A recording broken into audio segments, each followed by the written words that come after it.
What's going on, everyone? It's Phil the Harness Doctor. Today we're going to be working on this 2020 Chevy Silverado 2500 HD truck. This customer is a local customer of mine, and a few weeks ago we did the AT4 seat integration along with the center console. This truck came with a jump seat. This is a work truck, so it does not have any of the right side controls. And today we're going to be working on retrofitting a new steering wheel. Now, I already have an existing LIN bus harness that allows you to gain the right side controls along with the rear buttons to allow control to the radio, but it does require replacing the instrument cluster. White Auto and Media Services, or WAMS for short, supplies these clusters for you, as well as the programming so that it's plug and play. And I currently have a LIN bus harness that is on the website for that application.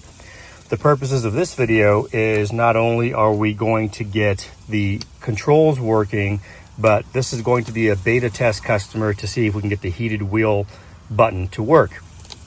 In the previous generation trucks, the 2014 to 2018, that was an easy retrofit by way of adding any missing wiring using my harness and clock spring. But it is our understanding that for this generation, 2019 and above, the retrofit to get this to work is a little bit different, and it does require HVAC module programming, which there's an HVAC module somewhere in the dash. So that is going to involve programming, and I'm going to be working with WAMS, or White Auto and Media Services, for the programming. The steering wheel part number that we're going to be using today, the customer supplied, is 84946341. The clock spring part number is 86507598. We're uncertain at this point if the clock spring is required, but my assumption is that this clock spring that is designed for the heated wheel steering wheel will have more pins loaded up here. And so the clock spring is what allows the steering wheel connector to connect to the clock spring, and the back side of this clock spring connects to the harness in the column. And so when we go to take this wheel apart, I'm going to make the assumption that the existing clock spring does not have all the pins loaded. Therefore, we're going to swap the clock spring. Now here I do have the left side control pack. I'm actually working on a different project on my truck, my 2021 truck, which is right there.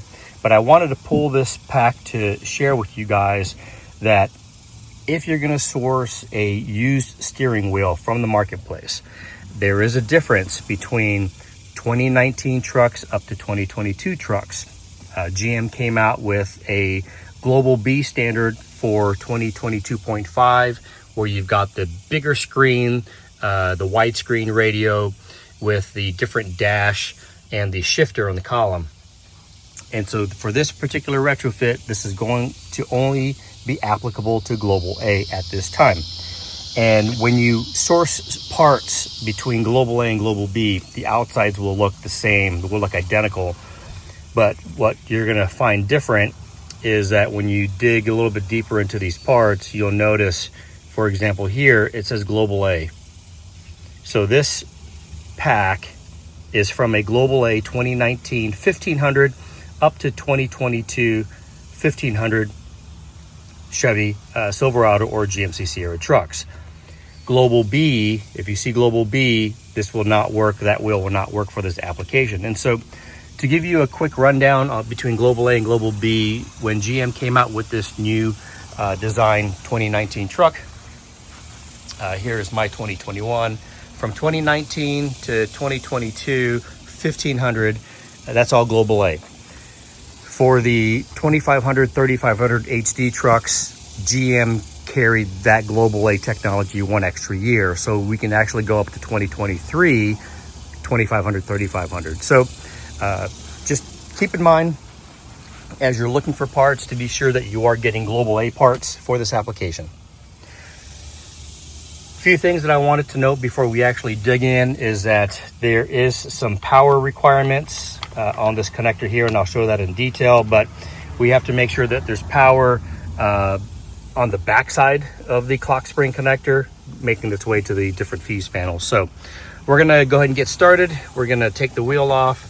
To take the wheel off, you essentially want to remove the airbag. There's a panel here on both sides. Just pop this panel off, and there's a 10 millimeter bolt. If you're going to do this, I do suggest disconnecting the battery just for safe measure. We'll go ahead and get started. So to remove the airbag, you're going to remove the side cover. There's a little notch here. Take a pick tool like so, and essentially just pop this cover off. It comes off just like that. And 10mm bolt. You have a panel and a bolt on both sides. Let me take that off now. Once you have both of the 10mm bolts removed, carefully remove the airbag out. Be careful because you've got connectors back here.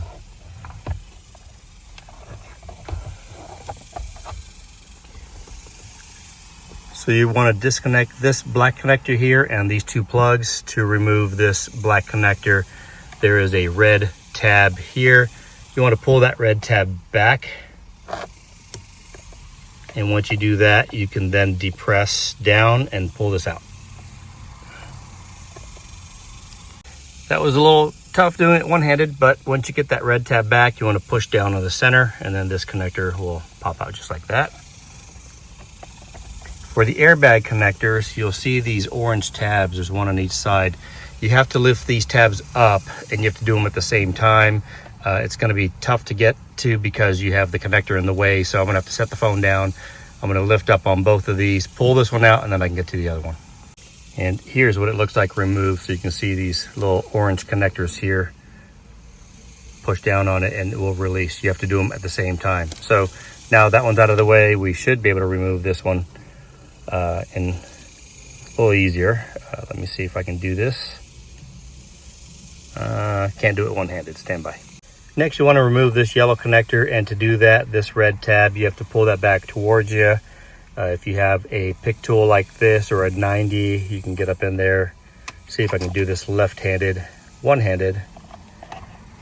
And we want to pull that red TPA out towards you like that.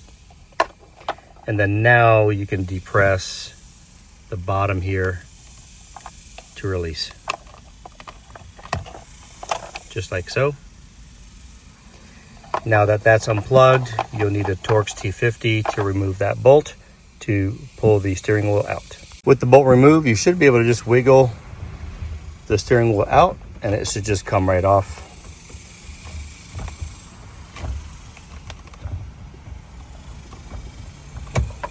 Just like so.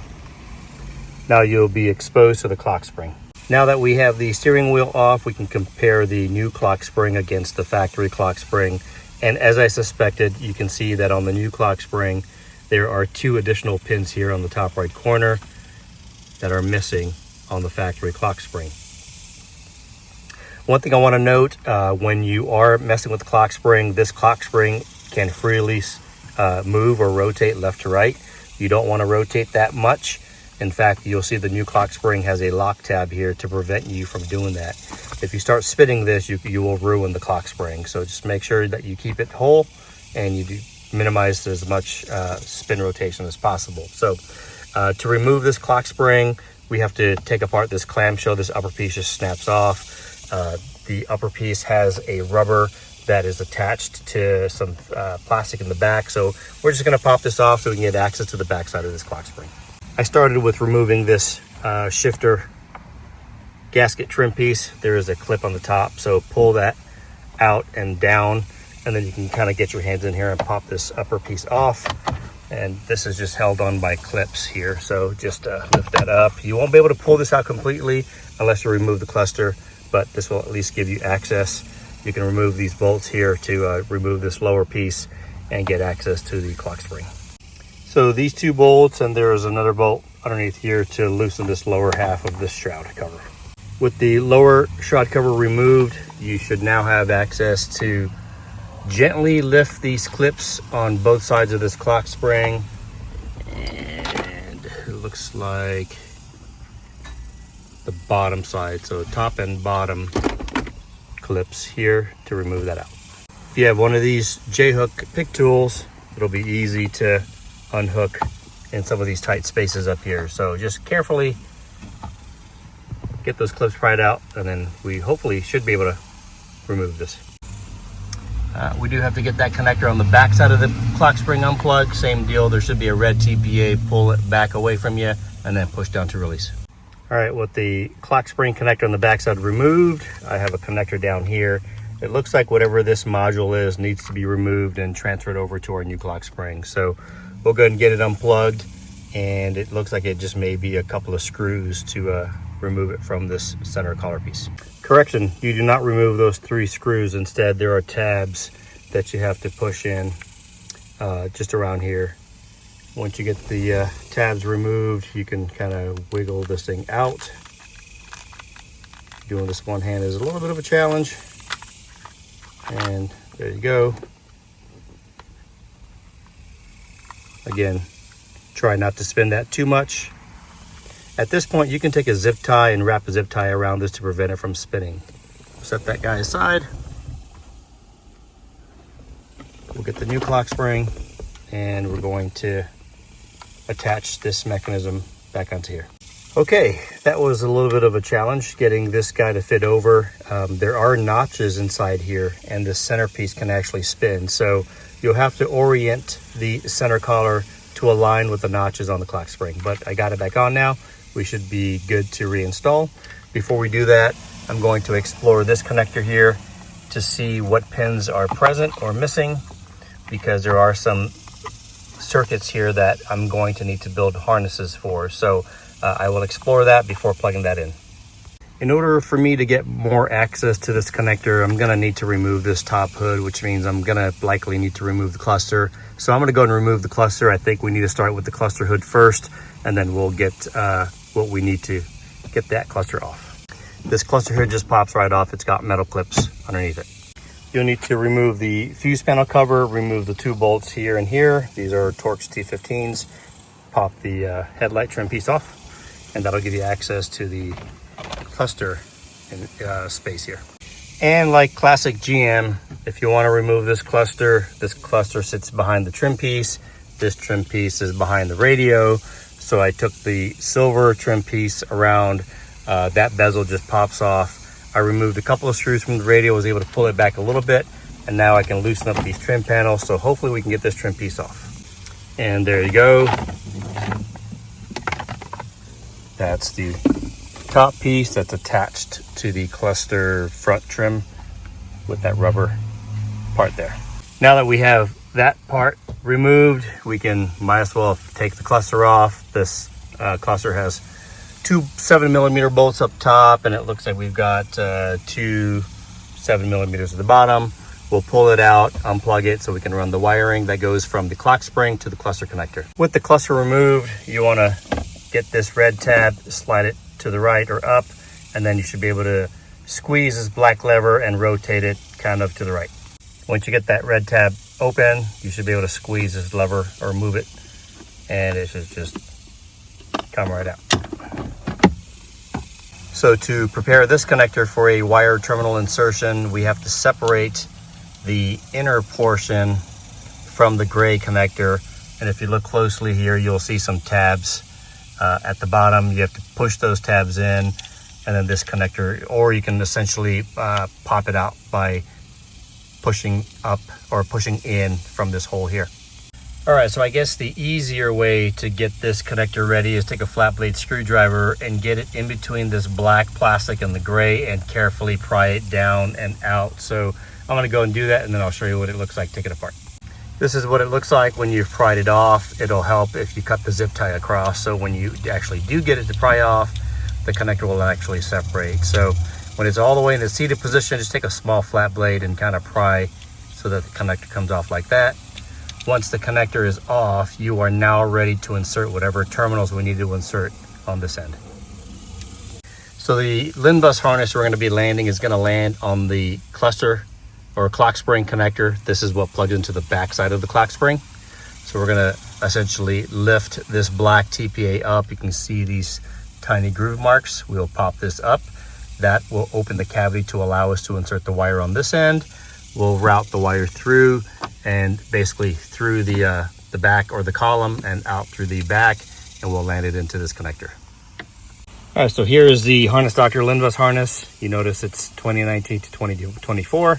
This is actually good for up to 2025 for the LIN bus steering wheel control application. Remember, we're doing the heated wheel, which is currently for 2019 to 2022 Global A, but this LIN bus harness If you're looking to add the right side steering wheel controls and replace the cluster, this harness will work for that application.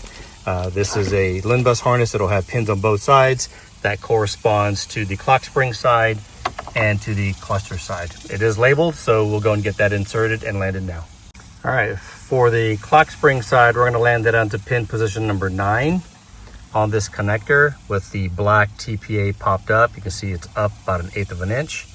And if we turn it into this orientation where the red tab is on the top and I zoom in, you should see a reference number on this corner, number 9, right there, lower left corner with the red tab up. This pin can only go in one way, so let me insert that. When you insert it, you should hear a click. Pin is inserted. Just double check the face to make sure that the pin came all the way forward. You should be able to tug on it and it should not come out. Push the TPA back in, and that's it for this connector for the LIN bus. Now, there are going to be some other requirements for power and ground for the heated portion. Remember, this is the back side. When we swap the wheel and the clock spring, what we're learning is that the power and ground may not be present on this side. So for the purposes of the LIN bus, this part is done, but we're going to explore the other requirements for the heated portion. I'm going to go ahead and route this through the column and bring it out the back. We'll land the other end to the cluster connector here. Now that I have the cluster connector routed coming out the back, this one will land on position number 20. And since we've separated the connector from the housing, you'll see on here there are reference numbers on this side. You'll see 1 is on the right, 16 on the left, and as we turn it around, 17 is on the left. So this first empty cavity is 17, empty 18. This pin black wire with the white stripe is on 19. We're going to put it in this 4th position from the left, position number 20. This pin 2 can only go in one way, and that's what it's going to look like. Again, it's position number 20, 4th from the left, and you should see the numbers, reference numbers here on the corner. That's what it looks like. We will tape this back, and then this connector and housing can be finished and then plugged back in. Now that we have the instrument cluster wiring in place, we need to look at the clock spring connector for the heated wheel portion. Again, we've already landed the LIN bus that goes from this position here on this connector for that cluster control. What we want to look at now is the power, the ground, and the LIN bus for the heated portion control. So the power pin on this will be landing on position 21, which is going to be this last position next to this black ground wire. So the heated wheel uses this black for ground, and then there's going to be a wire here for power. In addition to that, there's going to be another LIN bus wire on position 10. So what we landed earlier for the wheel to cluster is LIN bus in position 9. We need to land another wire on position 10. This wire for position 10 is what hits that HVAC module, which I believe lives underneath this area here. We'll get underneath there and get that landed accordingly. But on this connector, we're going to need to land position 10 for the LIN bus from this connector to the HVAC module. And then the hot wire for the run crank ignition for the power. And the power for that, looking at the schematics, runs to the passenger side fuse panel. With the Harness Doctor heated steering wheel LIN bus harness, you'll find that you'll have a violet wire for the power and then your light blue wire for the LIN bus. That's going to land onto the clock spring side. You'll have a long violet wire by itself with a large female pin. This will land over to the passenger fuse panel. And then you have a single blue wire for the HVAC module, and that'll land into the HVAC module behind the panel here. So we're going to go ahead and get this connector prepared just like we did for the light green LIN bus. We're going to open the TPA. That blue LIN bus wire will land on position 10, which is one over from the green, and then the violet wire will land on 21, which is this last connector spot here. And it should look like this when you're done. Your light blue LIN bus on position 10, and then your violet on position 21. This black wire to the right in position 20 is the ground, so if you don't have that, you'll need to let me know. Otherwise, I'm going to omit that since this work truck already had that ground wire there. Now we can get this routed to where it needs to go and plugged into the clock spring.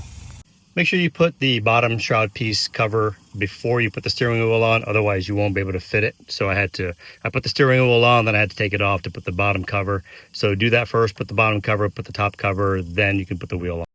All right, so this is what the new steering wheel looks like now.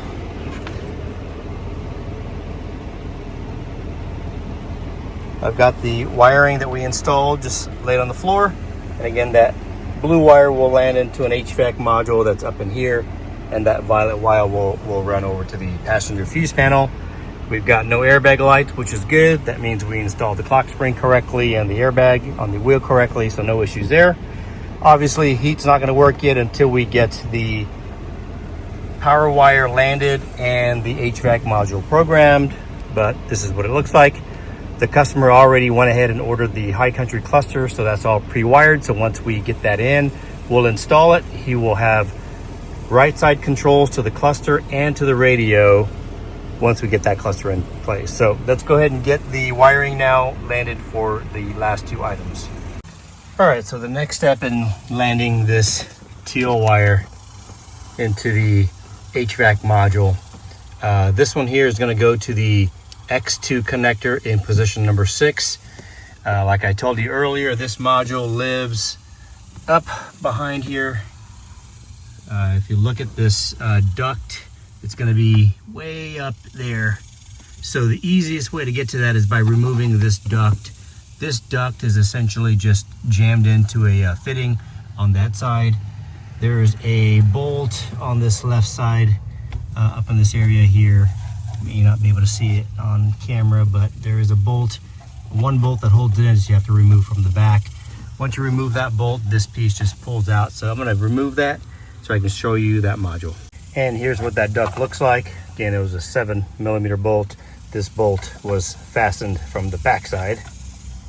So it was a little bit of a pain to get to, but I was able to get it started with a 7mm, and then I was able to back it up by hand. Now that the duct is out of the way, let's see if I can show you where this module is at now. Alright, so up in here, let's take a look. Alright, it's going to be a little hard to see, but up in here you'll see there's this module on the left with these two connectors. It's not those. It's those two way up in there. It's, if you follow the gas pedal straight up, it's going to be above. And if I get a little bit closer, it's going to be that brown connector is what we need. So you see the red tab, you want to pull the red tab back, unplug it, and then hopefully there's enough slack to bring it down into the footwell.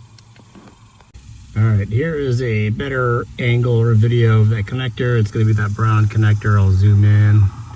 You can see I've got the red tab popped off or popped back. Now I can depress and unplug it. All right, I was able to get the connector unplugged. There was a little Christmas tree clip. So when you get it unplugged from the module, just pop the clip off so you have room to work on this connector. To prepare this connector for terminal insertion, you want to pop this white TPA out. I have it out already, but in the closed position, this will be pushed all the way in. Just take a small flat blade and pry it on the sides to open it on each side. The position that we're going to want on this is going to be position number 6. And as we're looking at this connector, in this orientation with the red tab up, position 1 is this top left corner red wire. So it goes 1, 2, 3 is empty, 4 has a wire, 5 is empty, 6 is empty, and then it's that violet wire. So we're going to insert this blue wire in position 6. 1, 2, 3, 4, 5, 6, which will be just to the left of this violet wire. I will open the connector again, we'll get it landed, and we'll come right back. All right, and just like the clock spring connector, the terminal can only go one way. Once it's in all the way forward, you should hear a click. You should be able to tug on it, and it should be locked. Push the white TPA back.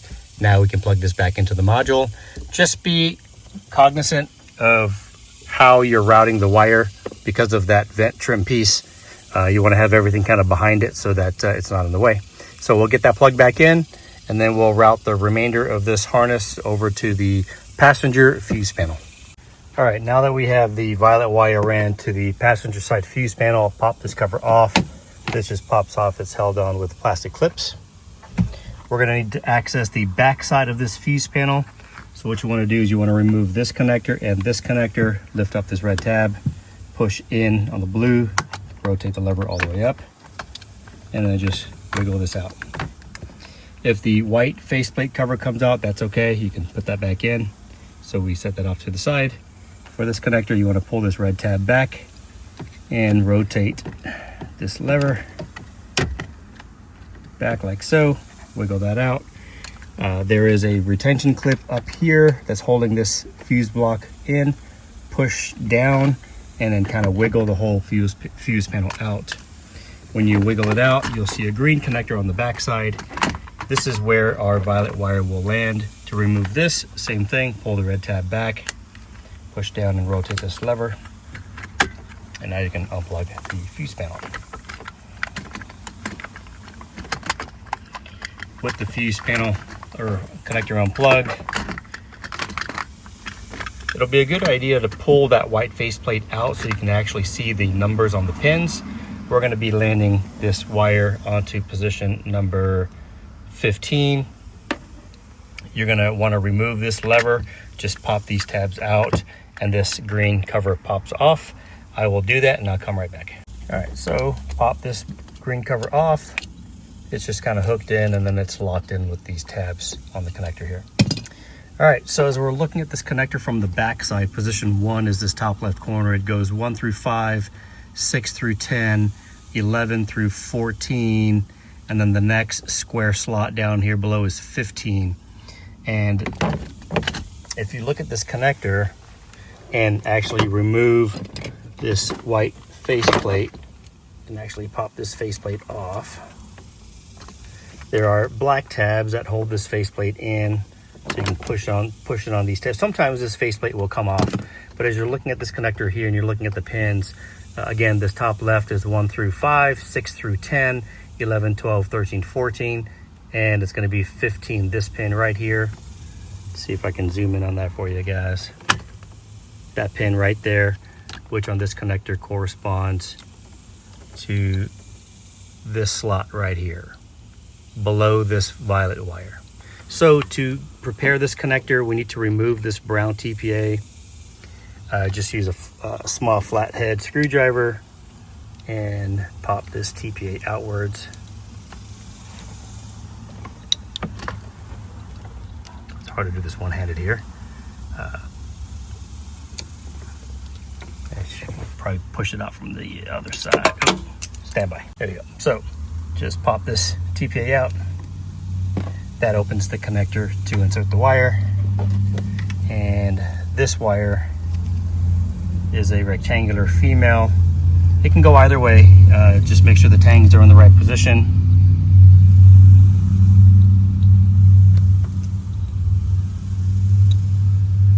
And it goes in like that. Push it all the way in until you hear it click. Give it a little tug. It should be in there good. Look at it from the front and you'll see the pin is all the way forward. And then we'll put the TPA back. We'll tape that up. We'll put the green cover and then the latch.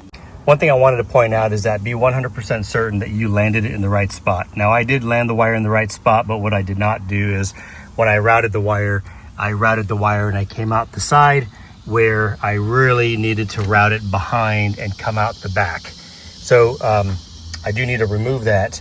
There is a special tool needed that has a forked mechanism like this so that we can remove it by inserting this tool from the front to push down on the ears to remove it. So I am going to remove the wire and reroute it coming in through the back. All right, now that I've routed that correctly, just wanted to show you here. So this is going to be landing in the fourth row down, 1, 2, 3, 4, first slot on the left. And that's going to be that position number 15. I'm going to go ahead and close this up, plug everything back in, and then we'll get programming going and we'll get it tested. All right, and finally, you want to double check the fuse. Fuse number 22 is a 7.5 amp, and fuse 22 is located right there. And if we're looking at this, it should be that fuse right there.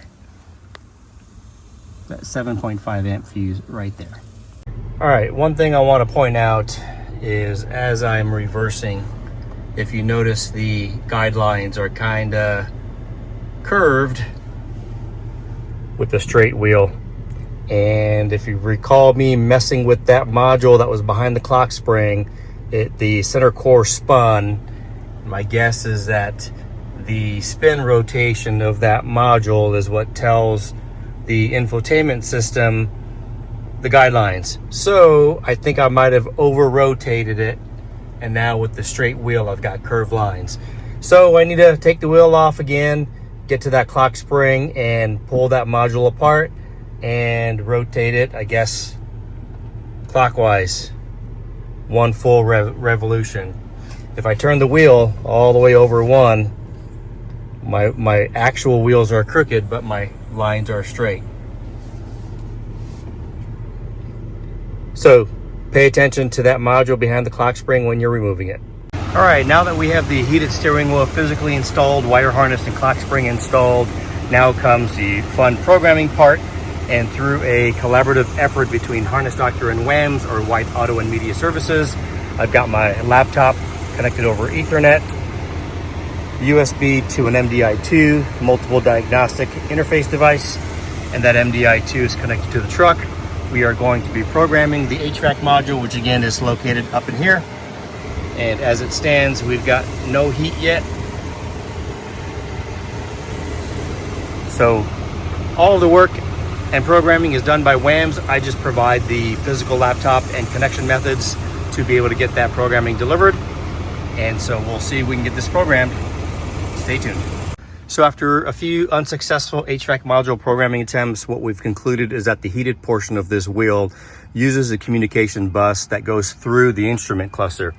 And therefore, there is going to be a need to get a new instrument cluster. Now, this instrument cluster was provided by WAMS. This is the High Country cluster.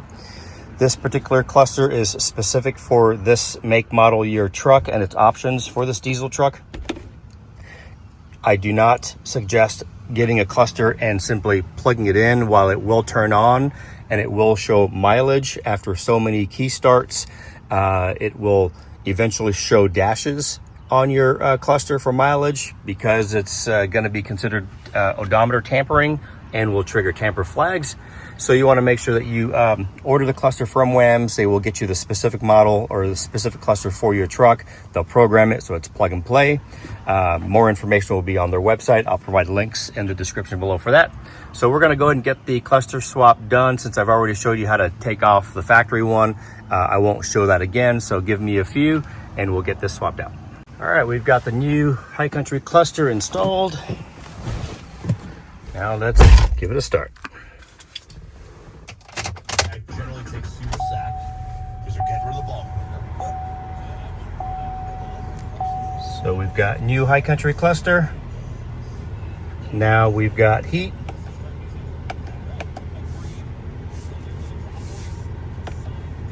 We've got the new High Country cluster, which means we now have steering wheel controls.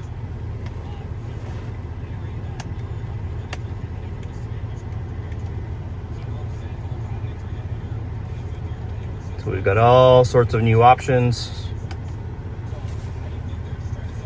We've got radio controls, so I can increase the volume. I can hit the left side controls to change the station. We have full radio controls. We have a fully functional steering wheel with heat. Cruise control should still be functioning like normal. Mileage showing correct. We've got all kinds of options for what to display on the cluster.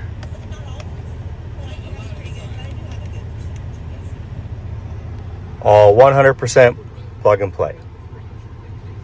Well, there you have it, folks. We have a fully functioning heated steering wheel working on this 2020 Silverado 2500 HD truck.